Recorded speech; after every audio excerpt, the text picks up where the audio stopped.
ወመንፈስ ቅዱስ አሐዱ አምላክ ዘለዓለም ሥላሴ ስቡሕ ወቅዱስ ዘሳረረ ኩሎ ዓለመ በአሐቲ ቃል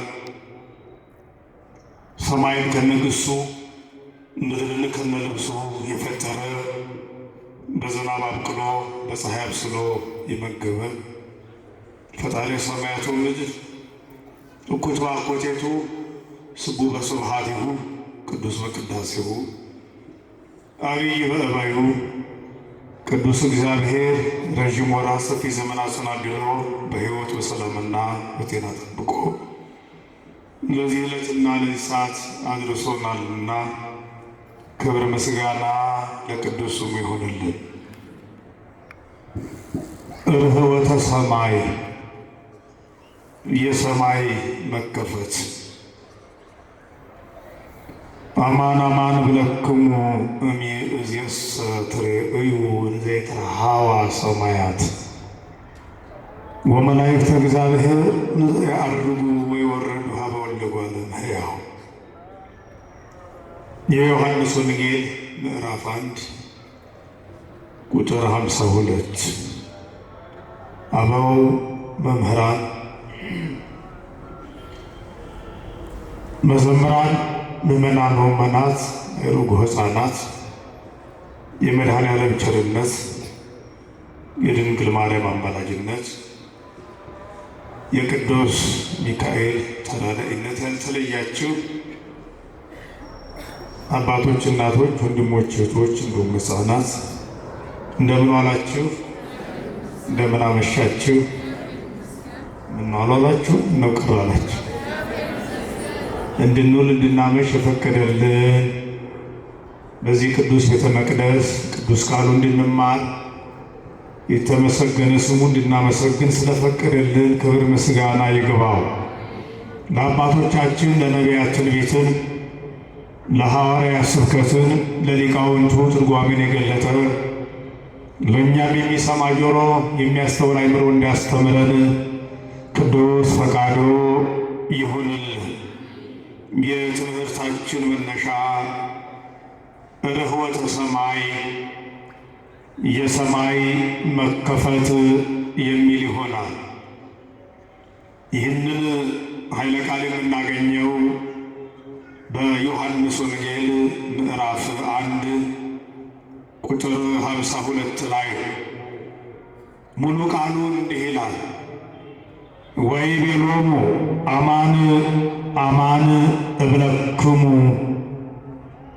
እውነት እውነት እላችኋለሁ እምይእዜሰ ትሬእዩ እንዘ ይትረኃዋ ሰማያት ሰማያት ተከፍተው የእግዚአብሔር መልእክተኞች ወደ ሰው ልጅ ሲወርዱ ሲወጡ ትመለከታላችሁ። ከዚህ ኃይለ ቃል ርዕሱን ለመያዝ እንዲመችን ርኅወተ ሰማይ የሚለውን ኃይለ ቃል አንስተን እንማማራለን። ዛሬ ቀኑ ስለሆነ ሰማይ ዛሬ ጥቅምት 11 የሚከፈትበት ስለሆነ እንዴት ሰማይ ይከፈታል የሚለውን ኋላ ላይ እናየዋለን። ደግሞም ይህ ወንጌል በይበልጥ የነገው የስብከት ወንጌል በነገው ዕለት የሚነበብ በነገው ዕለትም የምንሰማው ስለሆነ ዋዜማውም ላይ ስላለን ዘመነ ስብከት ነው ከዚህ በኋላ ያለውና የሳምንቱ ወንጌል ይህ ስለሆነ ያነሳነው ከዚህ አንጻር እንግዲህ ከላይ ከፍ ብሎ የዮሐንስ ወንጌል ምዕራፍ 1 ቁጥር 44 ላይ ወፈቀደ ይሁር ገሊላ ወደ ገሊላም ይሄድ ዘንድ ወደደ ይላል። ወደ ገሊላም ይሄድ ዘንድ በበነጋው ወደደ። ወረከቦ ለፊልጶስ ዘቤተ ሳይዳ እምሀገረ እንድርያስ ወጴጥሮስ ከጴጥሮስና ከእንድርያስ ሀገር ከቤተ ሳይዳ የተገኘ በቤተ ሳይዳ ያደገ ሐዋርያው ቅዱስ ፊልጶስን አገኘና ተከተለኝ አለው። ለጊዜው በእግር ፍጻሜው በምግባር መስሎ ተከትሎታል። የሐዋርያት ጥሪ ከዚህ ነው የሚጀምረው። እዛን በኋላ ፊልጶስ ደግሞ ሌላ ወንድሙን ሲጠራው እናያለን። መሳሳብ፣ ክርስትና ሕይወት መሳሳብ። ወደዚህ ጉባኤ ሲመጣ ለእንዲህ አይነት ቅዱስ ዓላማ ሲመጣ ወንድምን ይዞ እህት፣ ዘመድ አዝማድ ልጆቹን ይዞ ተሳስቦ መምጣት ይገባል። የሚያስተምረን ይህንን የመጀመሪያው ተጠሪ ፊልጶስ ነው። ጠራው፣ በፍቅሩ ማርኮ በረድኤት አቅርቦ ጠርቶታል። ከዛን በኋላ ደግሞ ሐዋርያው ቅዱስ ፊልጶስ ወረከቦ ፊልጶስ ለናትናኤል ወይቤሎ ረከብናሁ ለኢየሱስ ወልደ ዮሴፍ ዘእምናዝሬት ዘጸሐፈ ሙሴ በውስተ ኦሪት ወነቢያትኒ ተነበዩ በእንቲአሁ። 16ቱ ነቢያተ እስራኤል ምሳሌ መሰሉለት፣ ሱባኤ የቆጠሩለት፣ ትንቢት የተነበዩለት፣ ይወርዳል ይወለዳል ብለው በብዙ ኅብረ አምሳል በብዙ ኅብረ ትንቢት የተናገሩለት፣ ሙሴ በሕግ የመሰከረለት የጻፈለት የናዝሬቱ ኢየሱስን አግኝተነዋል። የማንን ምን ብለነዋል? እነማን የተናገሩለት? አሁን ጾመ ነቢያት አይደለ? ከዚህ በኋላው ስብከተ ነቢያት ይባላል። የነቢያት ስብከት ነው። ይወርዳል ይወለዳል ዓለምን ያድናል ብለው ሰበኩ። ዘሰበከ ሙሴ በኦሪት፣ ሙሴ ሰበከ። ነቢያት ሰበክዎ ሰማዕተ ኮንዎ ፈኖ ዴከ ለወላዲ ብልዎ፣ እጅህን ላክ ብለው ብርሃንህን ላክ ብለው ወላጅ አብን ነቢያት ጠየቁ። እግዚአብሔር ወልድም አንድያ ልጁን ላከው፣ ምስክርም ሆነውት እና ይህንን አገኘነው ብሎ ቅዱስ ፊልጶስ ለናትናኤል አብስሮታል። ወይቤሎ ናትናኤል ቦኑ ይትከሃል እምናዝሬት ከመ ይጻእ ብእሲሄር። ከዚች ደቃቃ ከተማ ቋንጃ ቆራጭ የበዛባት፣ አምሽቶ ሰው የማይንቀሳቀስባት፣ ድንጋይ ፈላጭ አፈር ዛጭ ያለባት እንዴት ከናዝሬት አሁን ነቢያት የተናገሩለት ይሄ ትልቅ ሰው አሁን ያለከውን እንዴት ማግኘት ይቻላል? ከናዝሬት ናዝሬት እና ገሊላ የገጠር ከተሞች ናቸው፣ ገጠራማዎች ናቸው። ከገሊላ ባህር በስተምዕራብ በኩል 25 ኪሎ ሜትር ራቅ ብላ የምትገኝ ከተማ ናት። ተወልደ በቤተልሔም ወተሐጽነ በናዝሬት። ኢየሱስ ክርስቶስ በቤተልሔም ተወልዶ በናዝሬት አድጓል። ስሙ የናዝሬቱ ኢየሱስ ይባላል። ሰው በተወለደበት ይጠራል። ኢትዮጵያዊ ኢትዮጵያዊት እንደሚባል መስቀሉ ላይም የተጻፈው ወጸሐፈ ጲላጦስ መጽሐፈ ወይብል መጽሐፉ ኢየሱስ ናዝራዊ ንጉሥ አይሁድ። በዕብራይስጥ በሮማይስጥ በጽር መስቀሉ ላይ የተጻፈው ነአም ይላል አይደለ? ጲላጦስ መጽሐፍን ጻፈ። ምን የሚል? ኢየሱስ ናዝራዊ የአይሁድ ንጉሥ ነው የሚል እና ናዝራዊ ተብለዋል። ድንግል ማርያምና ዮሴፍ የኖሩት በዚች ከተማ ስለሆነ ኢየሱስ ክርስቶስ ለእናቱ ውሃ እየቀዳ እንጨት እየሰበረ መታዘዝን ለሕፃናት እያስተማረ እንዘይትእዘዝ ለአዝማዲሁ እንተ ይእቲሙ ወለይእቲ እሙም ይላታል። ለእናቱ እየታዘዘ ያደገባት ስለሆነች የናዝሬቱ ኢየሱስ መሲሕ ክርስቶስን አገኘ ነው። እንዴት ከናዝሬት ደግ ሰው ሊወጣ ይችላል? ተመልከቱ። እግዚአብሔር የተናቀውን ለማክበር ነው የመጣው። ንጉሠ ነገሥት እግዚአብሔር አምላክ አማልክት ከትንሿ ከተማ ተወለደ። በእርግጥም የተወለደውም በግርግም ነው አይደል? በቤተ መንግሥት አይደለም። መንግሥት ስልጣን የእርሱ ገንዘብ ሲሆን ፈሪስ ኦርቶዶክሳውያን አይሁድ ባልጠበቁት ሁኔታ የክብር ባለቤት ሲሆን ክብር ባነሰበት ቦታ ላይ አስከበቶሙ ውስተ ጎለምን ከደነቶሙ ቆጽረ በለሶ ዋሰረቱ መንኮቢያቲሁ ቅጠል ለብሰዋል። ቅጠል ፈጠረ በግርግም አስተኝተዋለች። ዓለምን በባህል እጁ የያዘ አይገርምም? እና ከናዝሬት ትልቁ አምላክ ተገኘ። በእግዚአብሔር የሚናቅ በእግዚአብሔር ትንሽ ትልቅ የሚባል ፍጥረት የለም። ሁሉም እኩል። የተናቀውን የማይረባውን ነገር ሊፈልግ ነው እግዚአብሔር የመጣ። ልብደ ሰሪ አሳ ወጋሪ የሆኑትን ነው ተማሪዎቹ ቤተሰቡ ያደረገው። እግዚአብሔር የተናቀውን የተዋረደውን ሕይወት ሊያከብር የሚመጣ ማንም እኛ ትንሽ ነን እንለው በእግዚአብሔር ዘንድ ትልቅ ስፍራ አለ፣ የከበሬታ ቦታ አለው። ሰውን እንዳንነቅ አለባበሱን አኗኗሩን አይተን ተክሎ ቁመና ውበቱን አይተን ሰውን እንዳንተች እንዳንነቅ በእግዚአብሔር ዘንድ ሁሉም የከበረ ነው እና እንዴት ሊወጣ ይችላል ብሎ ናትናኤል ተከራክሮታል። ወሶበሬውና ተራ ያለው እንግዲህ ተከራክሮ ማሳመን ቢያቅተው ናና ያያል። አንድ ጊዜ መስማት በማየት ይረጋገጣል፣ ይፈጸም መጠሪያ ማየት ማመን ነው። እምነት ከመስማት መስማት የእግዚአብሔር ቃል ነው። ሐዋርያው እንዳለ አሚንሰ እምሰሚ ወእምሰሚ አሚን በቃለ እግዚአብሔር ክርስቶስ። ናናይ ናና ተመልከታል።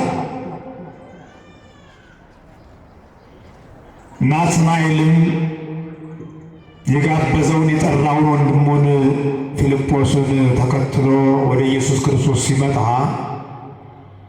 ወሶበሬዮ እግዚእ ኢየሱስ ለናትናኤል ዘይመጽእ ኀቤሁ ወይቤ ነዋ ዘበአማን እስራኤላዊ ዘአልቦ ጽሉት ውስተ ልቡ አለው። ወደ ኢየሱስ ክርስቶስ ሲመጣ ገና ናትናኤል በሩቅ ሳለ እግዚአብሔር ኢየሱስ ክርስቶስ አምላኩ እንዲህ አለው፣ ይሄ በእውነት በአንደበቱ ክዳት ተንኮል የሌለበት፣ በቃሉ መበደል በእጁ መግደል የሌለበት፣ በልቦናው ቂም በቀል የሌለበት ምን የሌለበት እውነተኛ እስራኤላዊ፣ እውነተኛ ኦርቶዶክሳዊ፣ እውነተኛ ክርስቶሳዊ፣ እውነተኛ አማኝ ይህ ነው።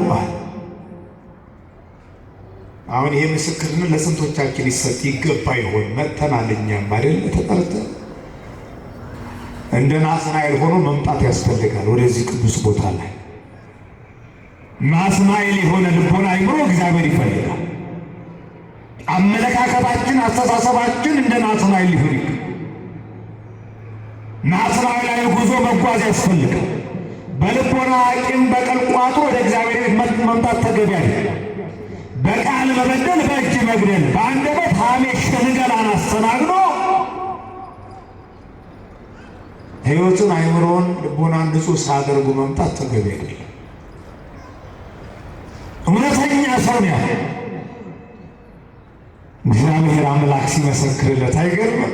እውነተኛ ንጹሕ ሰው፣ ቅዱስ ሰው፣ ሐቀኛ ሰው ይኖር ይሆን? አሁን ዛሬ የሚናገረው ለሚኖር ሰው አስመሳይ ያልሆነ፣ ላውላው ጥሩ ውስጡ ሾክ ያልሆነ፣ ላው ብርሃን ውስጡ ጨለማ ያልሆነ፣ ላውላው ጻድቅ ውስጡ ደግሞ ክፉ ያልሆነ እውነተኛ አማኝ እውነተኛ ክርስቲያን እግዚአብሔር ዛሬ ይፈልጋል ከኛ። ናትናኤል ጥሩ ሰው ስለሆነ እግዚአብሔር ከልጅነት ጀምሮ ያደረገለትን ብዙ ስራ ሰርቶለታል፣ አትርፎታል። ብዙ ታሪክ ነው ያለ እና እውነተኛ እስራኤላዊ ሰው ብሎ እግዚአብሔር መሰከረለት ይላል። በፈጣሪ በእግዚአብሔር የተመሰከረለት ሰው አይገርምም? ሌላውን ተውትና አንድ ወንድም ለአንድ ወንድም ሲመሰክር ደስ ያሰኛል። እሱ ንጹሕ ሰው ነው፣ ሐቀኛ ሰው ነው፣ ደግ ሰው ነው ብሎ ሲመሰክር፣ አሁን በእርግጥ ዛሬ ሁሉም ስለ ክፋት ነው የሚያወራ። ደግ ደጉን ያወራ፣ ክፉ ጨካኝ መጥፎ ነው ሰው ትዝ የሚለው አይደል? በጎ ነገር ማውራት ቀርቷል ዛሬ። እንዲህ አድርጎ ደካማ ጎን ነው ሁሉም ሰው መዘርዘር የሚፈልግ። እቺ ሁሉም ሰው እኮ ሙሉ አይደለም ማለት ደካማ ጎን ነው። ደካማ ጎናችን እግዚአብሔር ይድፈንልን። እና ናትናኤል ተገረመ፣ ተደነቀ። እንዲህ አለ ወይቤሎ ናትናኤል ባይቴ ታምረኒ ያለ ይህ ሁሉ ምስክርነት አውቃለሁ የምትለኝ በልቦናዬ ክዳት ተንኮል እንደሌለ በምን አወቀኝ ብሎ ሩቅ ሲመስል ገና ፍጹም አልሆነማ መንፈስ ቅዱስ አኖርለት። ናትናኤል ሰውኛውን ነው የሚናገረው። አንድ ሰው አውቃለሁ አንተ ብሎ ልተዋወቅ ብሎ እጁን ዘርግቶ ሲመጣ የት ነበር የምንተዋወቀው እንላለን አይደለ? በዚህ ሳሉት የት ነው የምታውቀኝ አለ። ጥሩ ታሪክ ከዚህ ነው የሚጀምረው። እግዚአብሔር የትም ቦታ ቢሆን ያውቀናል። ሰው ብዙ ታሪክ ነግረነው የስም ትውውቅ፣ የሥራ ትውውቅ፣ የሙያ ትውውቅ አድርገን ነው የምንግባባው። እግዚአብሔር ግን እኛን ለማወቅ ምን ሌላ መረጃ ትምህርት የምን የሰው መረጃ አይፈልግም። አያውቀንም። ፈጣሪ እኮ ነው በእጁ መዳፍ ቀርጾናል። የሕይወትን እስትንፋስ ሰፍ ብሎ በልጅነት አክብሮናል። ፍጡራኑን እንዴት ፈጣሪ ያውቅ? የት ታውቀኛለህ አለው። ብዙ ጊዜ አምላካችን ጥያቄ ይጠይቃል። በጥያቄ ላይ ብዙ ትምህርት ያስተምራል። መነሻው ጥያቄ መዳረሻው ትምህርት ነው። የት ታውቀኛለህ አለው። ጥሩ አለውና ምን አለው? ዋውሳ እግዚ ኢየሱስ ወይቤሎ እምቅድመ ይጸውዑ ከፊልጶስ ሪሁ ከበታሕተ ዕፀ በለስ አለው። ትልቁ ትምህርቱ ይሄ ነው።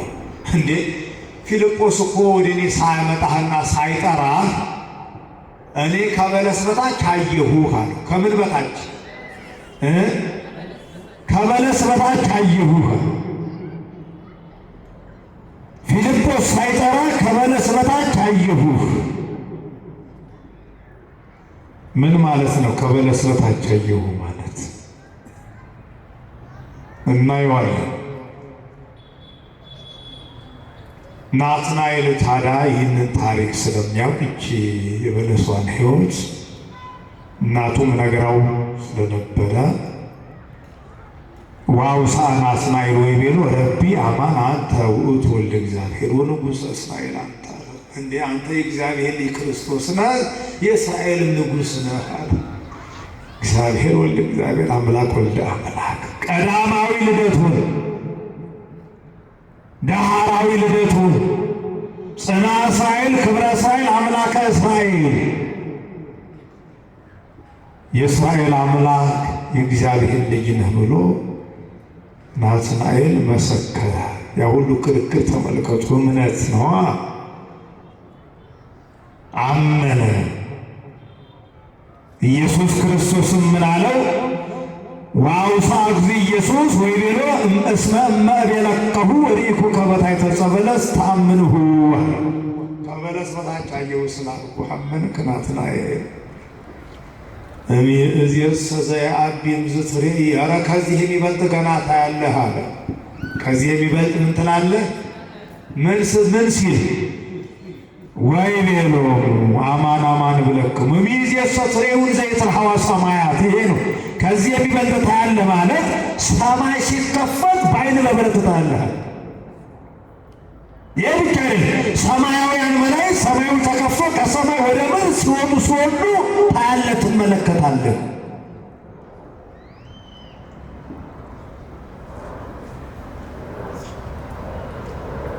ናትናኤል እንግዲህ ሊቃውንቱ ሲነግሩን ዋመ ሳኒታ ፈቀደ ይሁድ ገሊላ ማለት የሳኒታ ሳኒታ ይላሉ። ጥሩ ነው። የጉባኤ ትምህርት ስለሆነ ብዙ ሊቃውንት ስላሉ ትልቅ ጉባኤ ስለሆነ እንደው ከአንድምታውም መስማቱ ጥሩ ነው።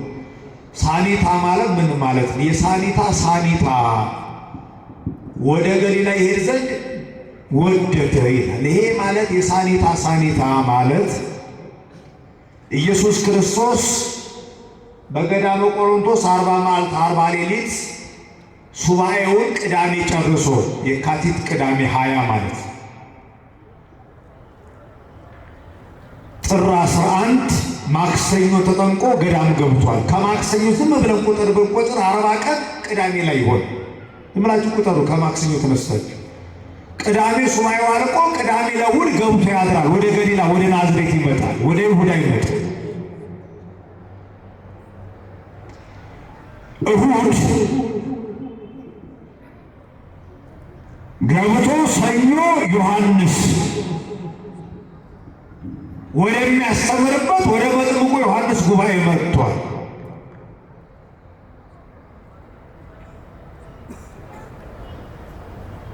የመጀመሪያው ሳኔታ እሑድ ነው። ሁለተኛው ሰኞ ነው። ሰኞ ዮሐንስ አገኘውና ለመጀመሪያ ጊዜ በዚህ ምድር ላይ ያስተዋወቀው የዓለም መድኃኒት መሆኑን የእግዚአብሔር በግ መሆኑን መጥምቁ ዮሐንስ በማስተማር በመጸነስ በመወለድ 6 ወር የቀደመው ነዋ በጉ ለእግዚአብሔር ዘያእትት ኃጢአተ ዓለም የዓለምን ኃጢአት በደል የሚያስወግድ ሊሞት ሊሰቀል የመጣ የዓለም መድኃኒት መድኃኔ ዓለም ነው ብሎ የመሰከረ ያስተዋወቀ መጥምቀ መለኮት ቅዱስ ዮሐንስ እና ሰኞ ይህንን መስክሮለታል። ማክሰኞ ከገዳመ ቆሮንቶስ በወረደ ማክሰኞ የካቲት 23 ወደ ቃና ሰርግ ቤት ገብቷል። የሐሌው ተአምር ምንም ሳይናገር ውሃውን ወደ ወይን ጠጅነት ቀይሮታል። እና ከዚህ ጋር ምን አገናኘው ካለ ናትናኤል የተጠራው ማክሰኞ ነው፣ የቃና ዘገሊላ የሰርጉ ቀን። ለምን? ናትናኤል ለሙሽራው ለዶኪማስ ያጎት ልጅ ነው። ኢየሱስ ክርስቶስን ወደ ሰርጉ እንዲመጣ የጠራው ማክሰኞ ማለዳ ናትናኤል ተጠራ። ከሰዓት ደግሞ የጠራውን አምላኩን ጠራ ወደ ሰርግ። ሙሽራውን ወደ ሙሽራ ቤት ጋብዞት ና የበረከት አምላክ ነህ ጋብቻውን ባርክ ብሎ ወደ ሰርግ ቤት ጥሪ ያደረገው ናትናኤል ላጎቱ ልጅ ለዶኪማስ መልእክት ልኮ ኢየሱስ ክርስቶስ እና እናቱ ቅዱሳን ሐዋርያት ወደ ሰርግ ቤት እንዲመጡ ያደረገው ናትናኤል።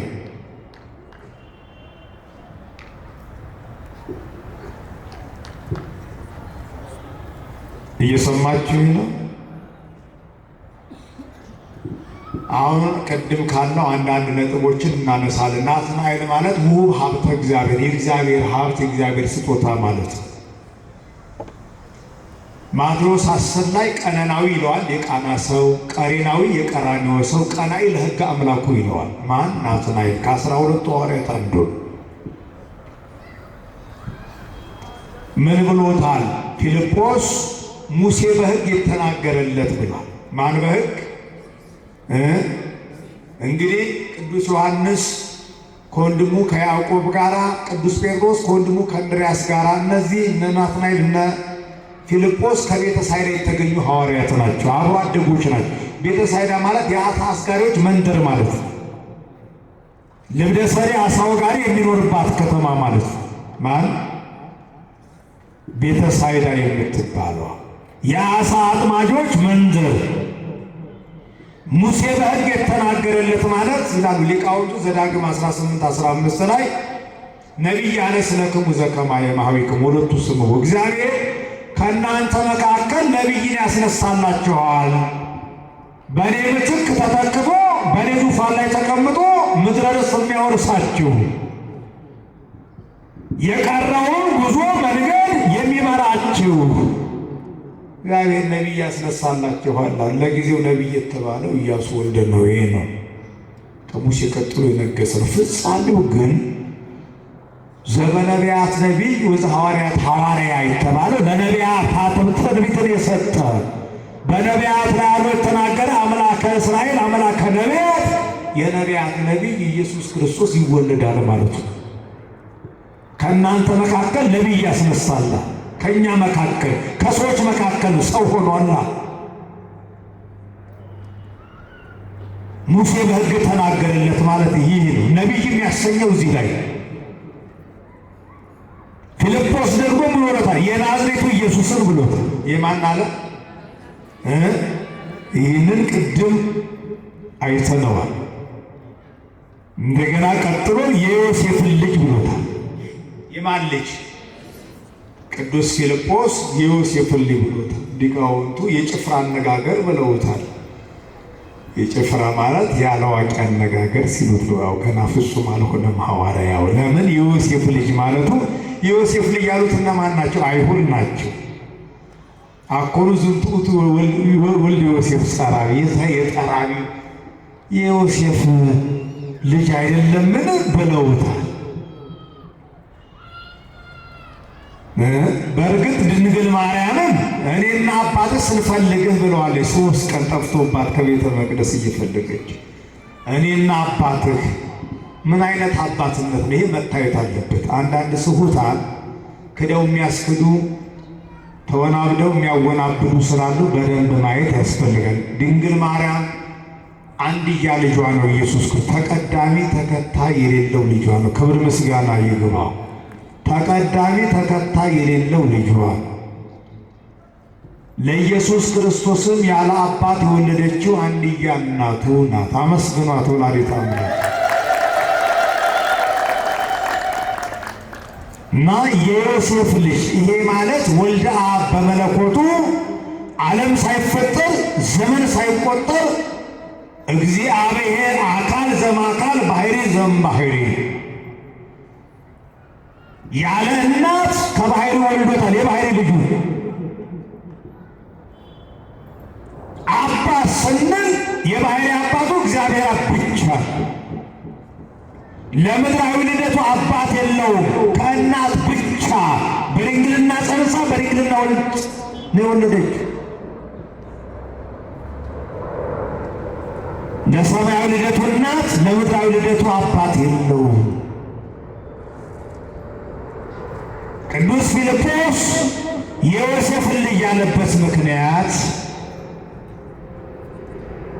አይሁድ የዮሴፍ ልጅ ነው ብለው የተናገሩለትን ያለ የአይሁድ የዮሴፍ ልጅ ነው ያሉትን ያለው እንጂ የዮሴፍ ልጅ የሆነውን እሱን አገኘ ነው። እሱ አይደለም ያለው፣ ፊልጶስ አይደለም ያለው፣ አይሁድ ያሉትን ያለው። ገብቷቸዋል። በቆምም ደግሞ የዮሴፍ ልጅ ነው።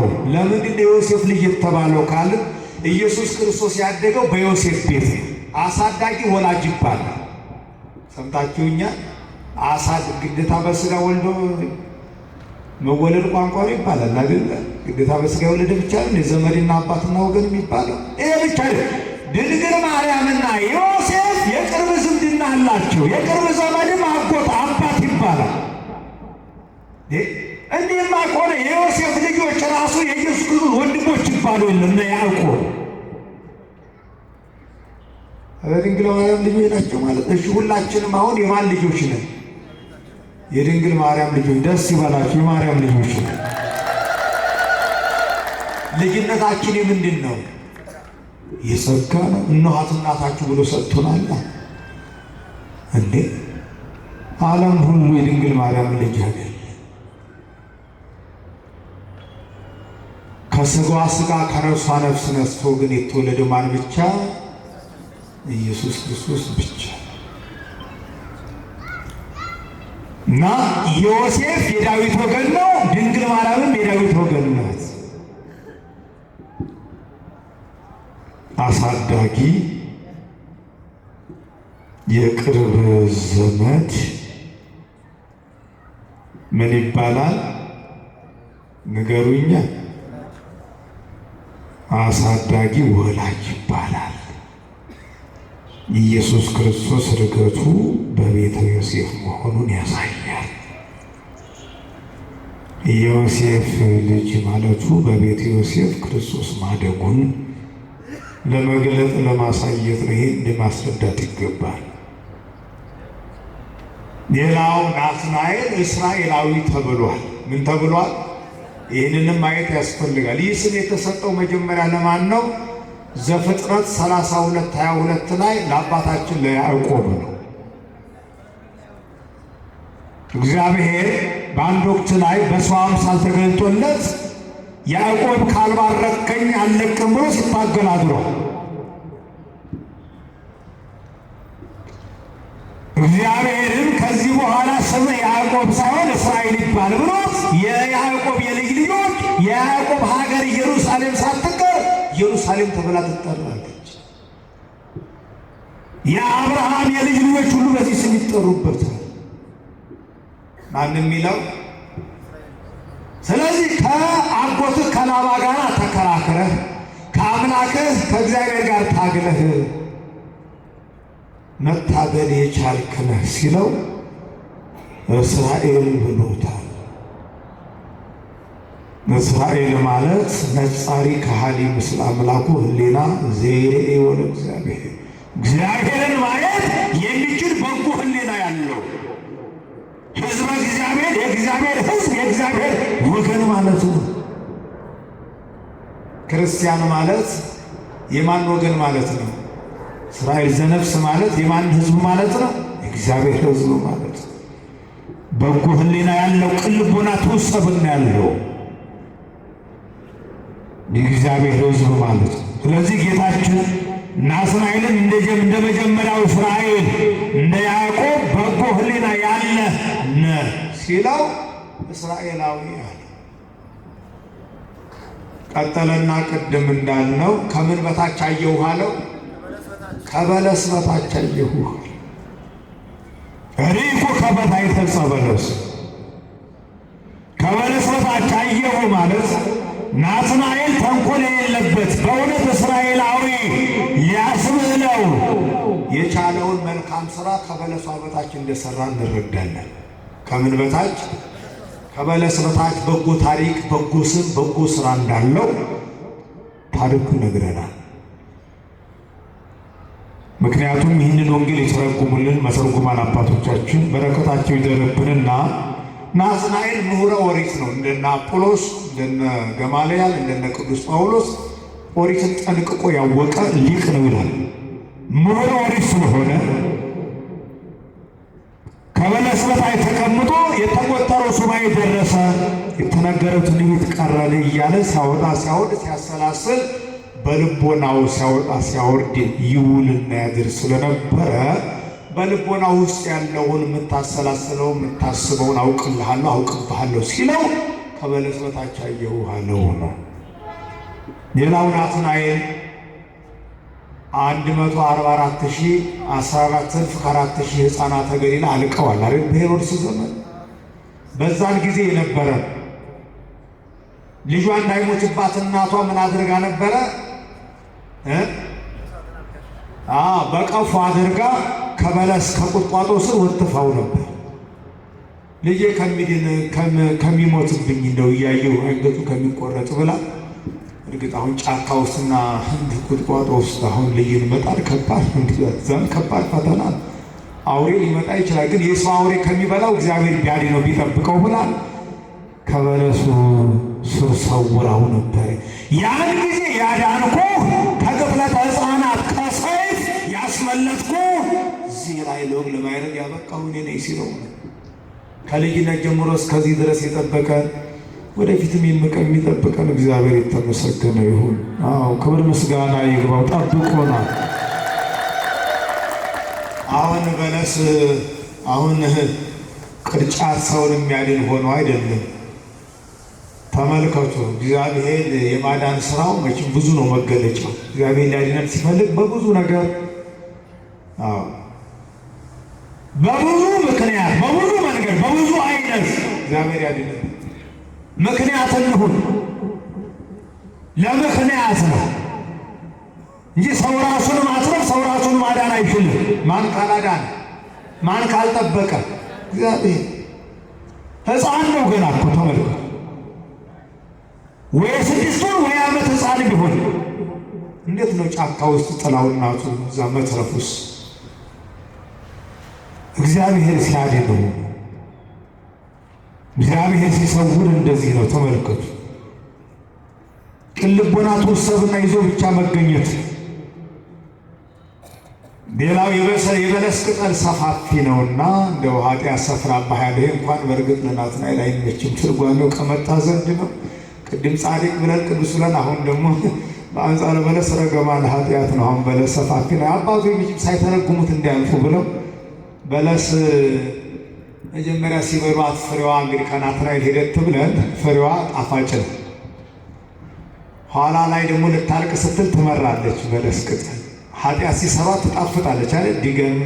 ድገመኝ አታስቢ ኃጢአት፣ ውሸት፣ ሐሰት መጨረሻዋ ደግሞ ሞት ነው፣ ሲኦል ገሃነመ እሳት ነው። እንደችን ለማስተማር ፈልገው ነው አባቶቻችን እንጂ ናትናኤል የሚመቸው ነቢያት፣ ትንቢተ ነቢያት፣ ሱባኤ ነቢያትን እያሰላሰልክ ይወዳል ይወርዳል የሚለውን ስታስብ ይህን በልቦና አውቅልሃለሁ። በቅጥረተ ሕፃናት ጊዜ ከበለስ በታች እናት አድርጋ የሰወርኩ ያዳንኩ እኔ ነኝ ሲል ይሄንን እንያዘው። ገብቷችኋል? ከዚህ የሚበልጥ ታያለሃል። ከዚህ ምን የሚል ከዚህ የሚበልጥ አይተሃል። እስካሁን ብዙ አይተሃል። አሁን ግን ከዚህ የሚበልጥ ታያለህ። ይሄ ማለት 3 ዓመት ከ3 ወር የኔ ደቀ መዝሙር ሆነ ከዋልኩበት እየዋልክ ካደርኩበት እያደርክ የማደርገውን የምሰራውን ተአምር በዓይነ በብረቱ ትመለከታለህ። ድውያንን ስፈውስ፣ በደረቅ ግንባር ላይ ዓይንን ስፈጥር፣ የ4 ቀን ሬሳ አልዓዛርን ሳስነሳ፣ እነ ወለተ ኢያኢሮስ የዕለት ሬሳ ሳስነሳ ያን ጊዜ ከዚህ የሚበልጥ ታያለህ። 3 ዓመት ከ3 ወር የሚያደርገውን ተአምር። ሌላው ውሃውን የወይን ጠጅ ሳደርግ አሁን ከሰዓት ትመለከታለህ፣ ታያለህ። ናትናኤልን አሁን ለማነሳሳት ነው። መቼም ሰው ጉጓድ የሆነ ነገር እኮ ተፈጥሯል እዚህ ቦታ ቢባል ወዲያው ይነሳሳል፣ ይነቃል። ካየው ያላየውን ለማየት በጣም ይወጥ የሰው ባህሪ ይሄ ካልሰማው የሰማ ከሰማው ሌላ ለመስማት ካላየው ሌላ ለማየት። እንደው የሆነ ነገር እንደው አንተ ሰው ይሄን ሰምቼ ነበረ፣ ቆይ ነገ እነግርሃለሁ ወይ እንደዚህ ብትሉት አያሳድራችሁ። ካልነገርከኝ ነው አይደል? ቆይ በኋላ እነግርሻለሁ ነገር ሰምቼ ምናምን ብትያራ ካልነገርኩኝ እና ሰው በባህሪው ችኩል እንደዚህ ነው የሚያስብ እና ለናታይ ለማነሳሳት ወደፊት እንድጓዝ ወደ ኋላ እንዳይመጣ ገና ከዚህ የሚበልጥ ታያለህ ብሎ ሊያበረታታው ሊያነሳሳው ስለፈለገ ከዚህ የሚበልጥ ታያለህ። ሰማይ ሲከፈት ታያለህ። ርዕሳችን ይሄ ሰማይ ምን ሲል መላእክት ሲወጡ ሲወርዱ ትመለከታለህ። ነገ ማን ነው? ቅዱስ ሚካኤል አመስግኑት። መላእክት ሲወጡ ሲወርዱ ታያለህ። ምኖች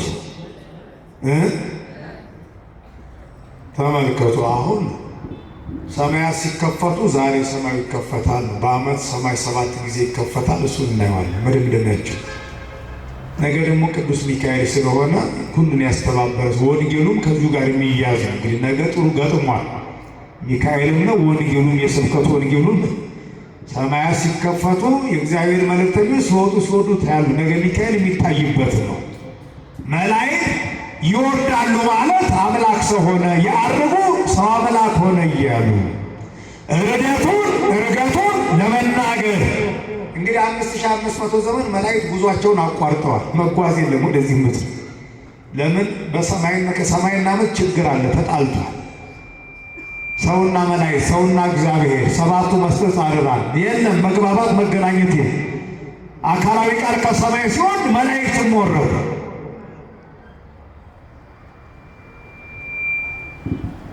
ሰው ከፈጣሪ ጋር ሲታረቅ ነፍስና ሥጋ ሕዝብና ሕዝብ ሰውና መላእክት ሰማይና ምድር ታረቁ እና መላእክት መውረድ ጀመሩ። ሰው የጸለየውን ጸሎት የሰዋውን መስዋዕት ለማሳረግ መላእክት ወረዱ እና ሰማያት ሲከፈቱ መላእክት ሲወጡ ሲወርዱ የሰማይ መከፈት ማለት ትልቁ የመላእክት መውረድ ነው። ይተረጎመው እኮ ሰማይ ሲል ሰማያውያን መላእክት ነው። ምድር ሲል እኛ ነው።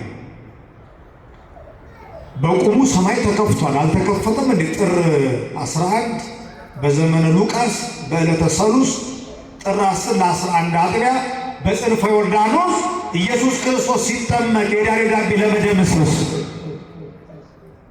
ማቴዎስ 3:16 ላይ ወፂኦ እማይ ተረወ ሰማይ ቅዱስ ያሬድ ወናው ተረወ ሰማይ ወመጻ መንፈስ ቅዱስ በአምሳለ ርግብ ወነበረ ዲበርዱስ።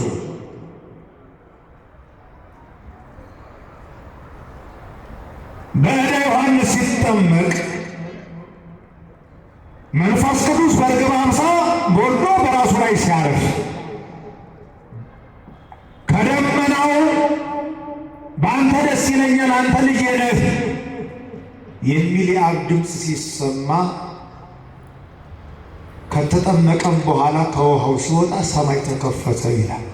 ዮሐንስ አጥማቂው ተመልክቶ እሱን የመሰከረው ሰማይ ምን አለ? ጥምቀት ማለት ጥር 11 ሰማይ የተከፈተበት ቀን ርኅወተ ሰማይ ይባላል። የሰማይ መከፈት ማለት እንዲህ የበራችን መስኮትና በር ልክ እንዳለው እንደሚዘጋው እንደ ስጉር ቁልፍ እንደ መወርወሪያ ቁልፍ ሪሞት ቁልፍ እንደዛ እንዳይመስል አሁን ሰማይ በርና መስኮት ያለው ሆኖ አይደል? የተዘጋ ቤት ሲከፈት የውስጡ እንዲታይ ሁሉ ያልታየ ሰማያዊ ምስጢር ምስጢረ ሥላሴ ተገለጠ ነው። መቼ? ዮርዳኖስ ጥምቀት ላይ የሰማይ መከፈትን ሲነግረን መንፈስ ቅዱስ በርግብ አምሳል ወረደ። አንድ መከፈት በምን አምሳል? አካሉ ረቂቅ ስለሆነ በርግብ አምሳል ወርዷል። አብም ወርዷል። ከደመና ድምፁን አሰምቷል። በአንተ ደስ ይለኛል ብለዋል። የአብም አካል ረቂቅ ስለሆነ በደመናው ውስጥ መጥቷል ነው። ወልድ ግን በተለየ አካሉ በአጭር ቁመት በጠባብ ደረት ተወስኖ ሲጠመቅ አይተነዋል። ፍጹም ሰው ሆኗል፣ ተዳስሷል። የሚታይ የሚዳሰስ የሚጨበጥ ሥጋን የለበሰው ከሦስቱ ቅዱስ አንዱ ቅዱስ ከሦስቱ አካል አንዱ አካል ሲጠመቅ አየነው። መንፈስ ቅዱስ በርግብ አምሳል ሲወርድ አየነው። አሁን ከደመና ድምፁን ሲያሰማን ሰማነው። የሰማይ መከፈት ማለት ይህ ነው። ሰማያዊ ምስጢር ምስጢረ ሥላሴ ተገለጠ ማለት ነው። ሌላው ቀዳሜ ሰማዕት ሊቀ ዲያቆናት ቅዱስ እስጢፋኖስ ግብረ ሐዋርያት ምዕራፍ 7 ቁጥር 55 ላይ መንፈስ ቅዱስን ተሞልቶ ወደ ሰማይ ትኩር ብሎ ሲመለከት የእግዚአብሔርን ክብር ኢየሱስንም በእግዚአብሔር ቀኝ ቆሞ አየ። እነሆ ሰማያት ተከፍተው ምኖች ተከፍተው የሰው ልጅም በእግዚአብሔር ቀኝ ቆሞ አያለሁ አለ። በጣም የሚገርም ይህን አባ ሕርያቆስ ቃል በቃል ቅዳሴው ላይ ተርጉሞታል። ወዘንተ ዲያቆነ ዘተለከ በከመ ሕገ ላዕከ አብጽሕካዮ ኀበ ዘየዐቢ ማዕረገ ሲመተ ክህነት እንቲአነ ወረስዮ ምሉዐ ጸጋ ወጽድቅ ወሞገስ ከመ እስጢፋኖስ ዘርአ ህሉና ሥላሴ ዘበላዕሉ አንከረ ወተፋጽዮ በረደተ መንፈስ ቅዱስ። ወደ ዲያቆኑ እያመላከተ ገባሬ ሰናዩ ዋናው ካህን ወደ ዋናው ዲያቆን እንዲህ ይላል፣ እንደ እስጢፋኖስ የሚያገለግል ይህንን ዲያቆን ከማዕረገ ዲቁና ወደ ማዕረገ ቅስና አብቃው። በመንፈስ ቅዱስ ተሞልቶ መንፈስ ቅዱስ አድሮበት የሥላሴን አኗኗር አይቶ እንዳደነቀ እንደ ቅዱስ እስጢፋኖስ ጸጋና ክብርን የተሞላ አድርገው ይላል። ምንን አድርገው? እንደማን? የማንን አኗኗር ያየ? ወርኅወተ ሰማይ ወርኢኩ ርኅወ ሰማይ ወኢየሱስ ይነብር በየማነ አቡሁ። የተከፈተውን ሰማይ አየሁ፣ ኢየሱስም በአባቱ ቀኝ ተቀምጦ አየሁት ይላል። የሥላሴ አኗኗር ማለት የሰማይ መከፈት ማለት ቅዱስ እስጢፋኖስ የድንጋይ ናዳ እያዘነቡበት በድንጋይ እየወገሩት እየቀጠቀጡት፣ እሱ ግን ከምድር ተነጥቆ ወደ ሰማይ ወጥቶ የሥላሴን አኗኗር አይስፋል። ለዚህ ነው የሚያደርጉትን አያውቁትምና ምን በላቸው እንደ አምላኩ ተመለሱ ተጠቀሙ። ወደ ሰማይ ወጣ። እነሱ እንቀብራለን ብለው ነበር፣ እሱ ወደ ሰማይ። አንዳንድ ጊዜ መከራ ሲበዛ መነጠቅ ነው ወደ ሰማይ መውጣት። ተመልከቱ፣ እንደ አይነት ጸጋ ከየት ይገኛል? እውነትን ስለነገራቸው እውነትን ስላስተማራቸው ጠልተው ተመቅኝተው በሐሰት ከሰው በሐሰት መስክረው በድንጋይ ተቀጥቅጦት ወግሮ እንዲሞት ፈርደውበት እያደሙት እያቆሰሉት ሳያማርር ሳያጉረመርም ይቅር በላቸው። ልክ እንደ አምላኩ እንደ ፈጣሪ በቀራንዮ ላይ ይቅር በላቸው የሚያደርጉትን ከሰባቱ አጽራተ መስቀላት ያደርግ። ሰማዩ ተከፍቶ የሥላሴን አኗኗር አይቶ አደነቀ። ማን? ቅዱስ ዲያቆኑ እስጢፋኖስ። በረከቱን ያድለን። ሌላው አጠር እናድርገውና ከጊዜያችን አንጻር ትንቢተ ኢሳይያስ ምዕራፍ 6 ከቁጥር 1 ጀምሮ የሰማይን መከፈት እናያለን። ከአራቱ አበይት ነቢያት አንዱ ቅዱስ ኢሳይያስ ሰማዩ ተከፍቶ እግዚአብሔርን በዙፋኑ ተቀምጦ አየሁት ብሏል። ወእምዝ በአመተ ሞተ ዖዝያን ንጉሥ ርኢክዎ ለእግዚአብሔር እንዘይነብር በመንበሩ ነዋህ ወምሉ ወብሩ ቤተሰባቱ ወሱራፌል ሊቀውሙ አውዱ ለለ አሐዱ በበስድስቱ ክነፊሆሙ በክሌ ክነፊሆሙ ይከድኑ ገጾሙ ወበክሌ ክነፊሆሙ ይከድኑ እግሮሙ ወበክሌ ክነፊሆሙ ይሠሩ አንጻረ ህቡረ ወይሁን ቅዱስ ቅዱስ ቅዱስ እግዚአብሔር ወተለዓለ መርፍቀ ኆኅት እምቃለ ዘእኬልየ። ቅርታ ግዕዙን አበዛሁባችሁ ግን ተረጉመዋለሁ ባጭሩ። ሊቀ ካህናቱ አዛርያስ፣ ነቢዩ ኢሳይያስ፣ ንጉሥ ዖዝያን ይባላሉ። የሰማችሁኝ ነው። እና ይህ ንጉሥ ታዲያ ከዕለታት አንድ ቀን ምን ብሎ አሰበ? መቼም ከባድ ነው። ዝና ሲመጣ፣ ስልጣን ሲመጣ፣ ኩራት ጥጋብም ሲመጣ አስቸጋሪ ነው። እና ምን ብሎ አሰበ? እኔ ከእናቴ ከቤተ መንግስት ብወለድ በአባቴ ከቤተ ክህነት እወለዳለሁ አለና ወደ ቤተ መንግስቴ ታጅቤ አጊጬ አሸብርቄ እንደምገባ ሁሉ ወደ ቤተ መቅደስ እንዳልገባ ማንም ይከለክለኝ? ዳዊት የሾማቸው 285 መዘምራን የቤተ መቅደስ አገልጋዮች ነበሩ። አትግባ ሲሉ ጥሰውት በጉልበቱ ገባ። በመሳሪያ ኃይል በድፍረት ምን ታመጣለህ በማን አለብኝነት ወደ ቤተ መቅደስ ከመግባት እግዚአብሔር ይሰውር። መቅሰፍት ነው። በትዕቢት በኩራት መግባት እንኳን ወደ ቤተ እግዚአብሔር ወደ ቤታችን እንኳን አያስገባንም። እንደ አይነት ሀሳብ የሰማ ያደርስ ሳይገባው ምን ታመጣለህ ብሎ ገባ። ኧረ ተው ሲሉ ኢሳይያስም ወዳጁ ነበረ። ቢያፍራው ንጉሥ ነውና ጨካኝ ቢሆን ስለሆነ ቢፈራው ዝም አለ። እግዚአብሔር ቁጣውን ከአገልጋዩን የጀመረው ከኢሳይያስ። አንዳንድ ጊዜ ዝምታ ከቤቱ ካሉት ነው የሚጀምረው። ምን አገባኝ እኔ ይህን ካገኘው ይሄ ይጓደልብኝ እንጂ ችግር ያመጣል፣ ችግር ያመጣል። መናገር ባለብን ሰዓት እንናገር። ከኛ ያለው ሰዎች ስራችን እንወጣ። ሌላው የራሱ ጉዳይ። የክርስትና ሕይወታችንን ግዴታ እንወጣ። አሁን ብዙ ጊዜ ይሄ ነው ጥቅልል አድርጎ ለከሌም ይሰጣል። ያሉ አባቶች ነው የምኖች ነው የሚባል ነገር ቤተክርስቲያን ለክርስቲያን ለሁላችንም በሚያገባን ቦታ ያገባናል። እና ኢሳይያስ ዝምታን መረጠና 27 ይላሉ። አንድም 3 ዓመት ሀብተ ትንቢት ተሰጠው። ከንፈሩ በለምጽ ነደደ። ሁለት ከንፈሩ ሀብተ ትንቢት ደረቅ አዲስ ኪዳን ይናገር የነበረ ታላቁ ነቢይ ሀብተ ትንቢት ተነሳው። እግዚአብሔር ሲጣላ ያለህን ነው የሚነሳ፣ ያለውን ጤና ይነሳል። ትኮራበት የነበረውን ጭንቅላት እውቀት አይምሮ ይነሳና ባዶ ትሆናለህ። ብቸኝነት ባዶነት ይሰማሃል። እስቲ ይኸው ያዋጣህ እንደሆነ ሞክረው ይላል።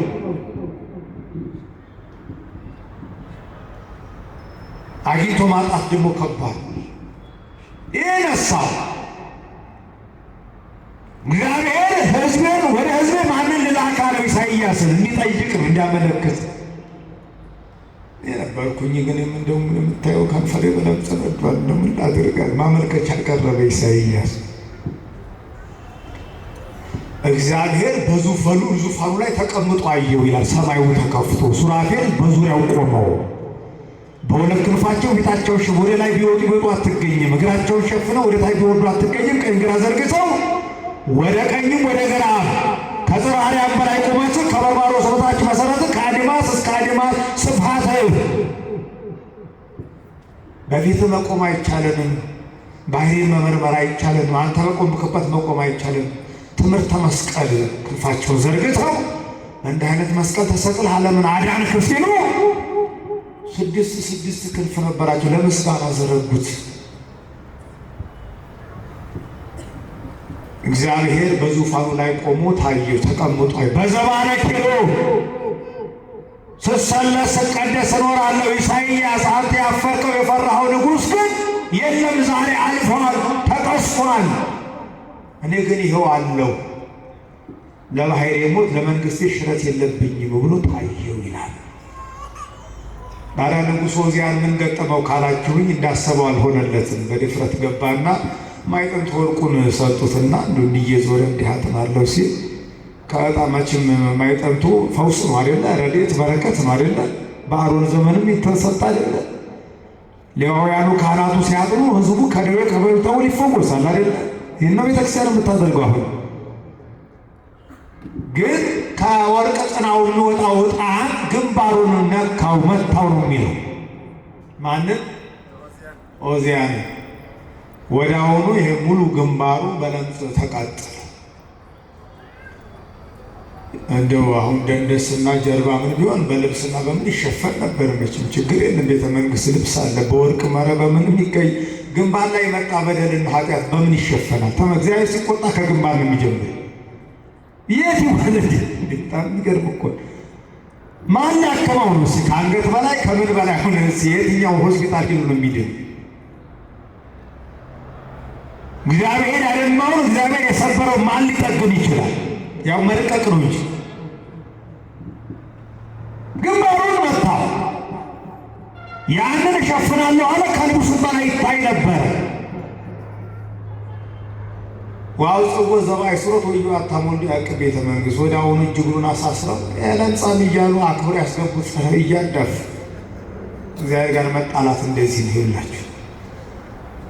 ያ የነበረው አይደለም ሌላ ሊያገኝ የነበረውን ክብር አጣ፣ ተዋረደ። ለምጽ ያለበት በከተማ መኖር አይችልም ብለው ወደ ጽኑ እንግዲህ ማገገሚያ ክፍል ንጉሡ ወደ ጨለማ እያዳፍ። እግዚአብሔር ከዚህ ይሰውረን እና ተቀስፎ በዚያው እንደሞተ ታሪክ ይነግረናል። ኢዮአታም ወልዱ አቃቤ መንግሥት አድርገው ሾሙት ይላል። እኛ እዚህ ላይ አይደለም አሁን ያለው እስቲራችን ጉዳዩ። ኢሳይያስ ሰማዩን ተከፍቶ ምን አለው? አየው ይላል። በምን? በመጸለይ ወደ እግዚአብሔር በመመለስ። ወደ አሁኑ ከሱራፌል አንዱ በጉጠት ሞልቶ መጣ ይላል። ከንፈሩን አስነካው። ከንፈሩ ላይ የነበረው ለምጽ ቅርፍ ቅርፍ እያለ ወደቀለት። በደልን ኃጢአትን እግዚአብሔር ይቅረፍልን፣ ችግራችንን ይቅረፍልን። ወደ አሁኑ ኢሳይያስ አንተ ትንቢት ተመልሶለት ትንቢት መናገር ጀመረ። አሁን ሱራፌ ዲያቆኑ ምስጢረ ቁርባንን በዚሁ አባቶቻችን ያስተምራል። እርፈ መስቀሉ ጉጠቱ የእርፈ መስቀል የአፍን የሥጋው ደሙ ምሳሌ።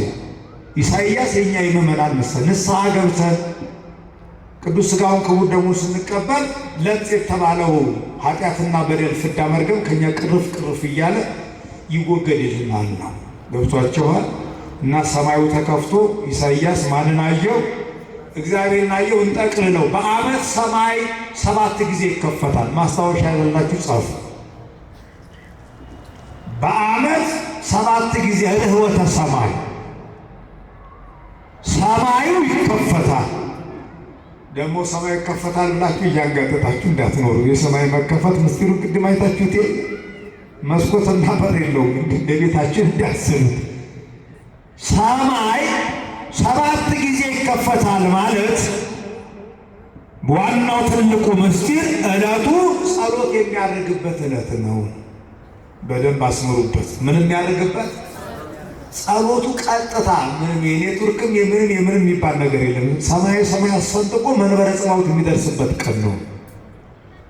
ያንተነው ማዕጠንት የጸለይነው ጸሎት የሰዋነው መስዋዕት ቅድመ እግዚአብሔር በቀጥታ የሚደርስበት ቀን ነው ተብሎ ስለሚታመን በሁን የዛ ዕለት በጸሎት መትጋት፣ በደንብ መጸለይ። እሙጭ 7 በዓመት 7 ጊዜ ብቻ ናት ብሎ ሌላ ቀን ከሰነፉ አያርግም። ተጠንቅቆ ዓመት ከዓመት መጸለይ። በመብለጥለጥ አይሆንም። እንደው በሂሳብ ስሌት ሂሳብ ነው በስሌት የሚሆነው። እምነት በስሌት አይሆን። ቆይ እዚህ ቀን ከሌ ነው፣ ቆይ እዚህ ቀን እንዴ ነው ብሎ ቆይ ይችን እድሜ ተጠቅሜ ቆይ እዚህ እድሜ ላይ እንደዚህ ካልክ አይሆንም። እሱ ኪሳራ ነው የሚሆን እና በዓመት 7 ጊዜ ሰማዩ ይከፈታል ማለት ጸሎቱ የሚያደርግበት ዕለት ነው ተብሎ ስለሚታመን ርኅወተ ሰማይ ይባላል። የመጀመሪያው ጳጉሜ 3 የሩፋኤል ሰማይ ይከፈታል።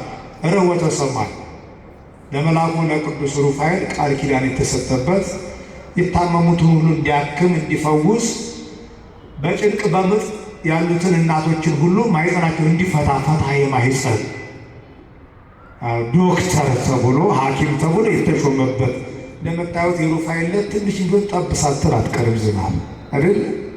እቺ ቃል ኪዳኑ እኮ ናት። እና በዓመት ውስጥ የሚጀምረው ከጳጉሜ 3 ነው።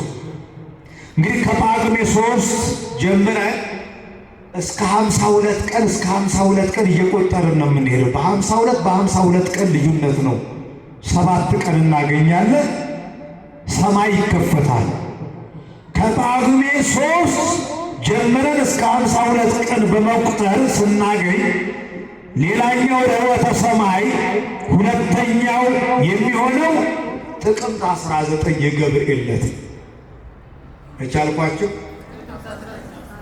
ከጳጉሜ 3 እስከ ጥቅምት 19 52 ቀን ይሆናል። አሁንም ከዚያ ተነስተን ከታኅሳስ ወይም ከጥቅምት 19 52 ቀን ብንቆጥር ታኅሳስ 11 ሰማይ ይከፈታል። ታኅሳስ 11 መቼ ነው? ስለዚህ ዛሬ ሰማዩ ይከፈታል። 52ኛ ቀኑ ላይ ነው ያለው። ስንተኛ የሰማይ መከፈት? 3ኛ። 4ኛ በዓመቱ ሰማይ የሚከፈተው አሁንም 52 ቀን ቆጥረን የካቲት 3 ቀን የበዓት ዓመት 4ኛ ነው። 5ኛ 52 ቀን ከየካቲት 3 ብንቆጥር መጋቢት 25 ቀን ሰማዩ ይከፈታል። ከየካቲት 3 ከመጋቢት 25 ቁጥሩት 52 ቀን ይሆናል። ስንተኛችን ነው? ስንት? 6ኛ ከመጋቢት 25 ጀምረን 52 ቀን ብንቆጥር ግንቦት 17 የቅዱስ እስጢፋኖስ ዕለት ሰማዩ ይከፈታል። 7ኛውና የመጨረሻው በዓመቱ ሰማይ የሚከፈተው ሐምሌ 9 ቀን ሐምሌ 9 7ኛ የሰማይ መከፈት። በእነዚህ ዕለታት ርኅወተ ሰማይ ይሆናል። በዚህ ቀን ብዙ ጸሎት ይጸለያል። የበሽታ ፈውስ ለማግኘት ጸበል ይጠጣል። ከእግዚአብሔር ዘንድ ረድኤት በረከት ይገኝበታል ተብሎ በቤተ ክርስቲያናችን ይታሰባል። ርኅወተ ሰማይ ያስተማረን የመከረን አምላካችን የተመሰገነ ይሁን። ወስብሐት ለእግዚአብሔር።